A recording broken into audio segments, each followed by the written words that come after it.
গাজা যুদ্ধ বন্ধের পর এবার আশার আলো দেখছে আরেক যুদ্ধ বিধ্বস্ত দেশ ইউক্রেন। ট্রাম্পের মধ্যস্থতায় মধ্যপ্রাচ্যে শান্তি ফেরানো সম্ভব হলে ইউরোপে কেন নয়, এই প্রশ্ন ইউক্রেনবাসীর। এদিকে ফিলিস্তিন ভূখণ্ডে শান্তি ফেরাতে মধ্যপ্রাচ্য জুড়ে যে বলিষ্ঠ প্রভাব দেখিয়েছে ট্রাম্প, সে ধারাবাহিকতা বজায় থাকবে ইউরোপেও, আহ্বান বিশ্ব নেতাদের। অবশেষে বন্ধ হলো ইসরায়েলি আগ্রাসন।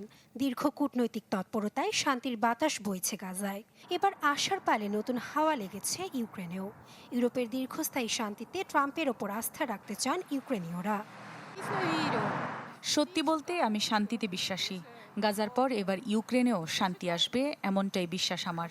বহুদিন ধরে আমরা শান্তির অপেক্ষা করছি। যদিও যুদ্ধ বন্ধে পুতিন জেলেনস্কির সঙ্গে ট্রাম্পের একাধিক বৈঠকের পরও সিদ্ধান্তে আসতে পারেনি কোনো পক্ষ। তবে গাজায় শান্তি ফেরায় ট্রাম্পকে নিয়ে আশাবাদী জেলেনস্কি। এদিকে শীত আসার আগে হামলার তীব্রতা বাড়িয়েছে রুশরা।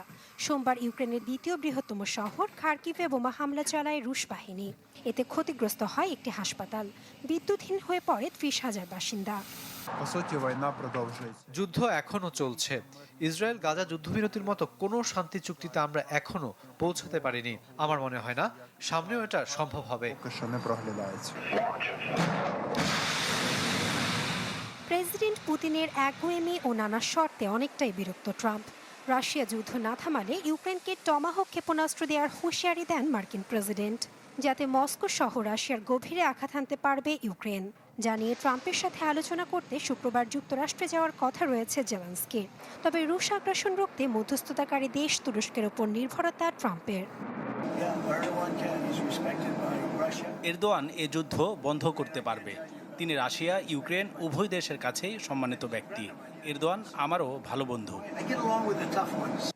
গাজায় শান্তি চুক্তির পর 3 বছরেরও বেশি সময় ধরে চলা রুশ আগ্রাসন বন্ধে আশা দেখছেন বিশ্ব নেতারা। তারা বিশ্বাস করেন মধ্যপ্রাচ্যে ট্রাম্পের প্রভাবের ধারাবাহিকতা বজায় থাকবে রাশিয়ার ক্ষেত্রেও। নাসরিন আক্তার, চ্যানেল 24।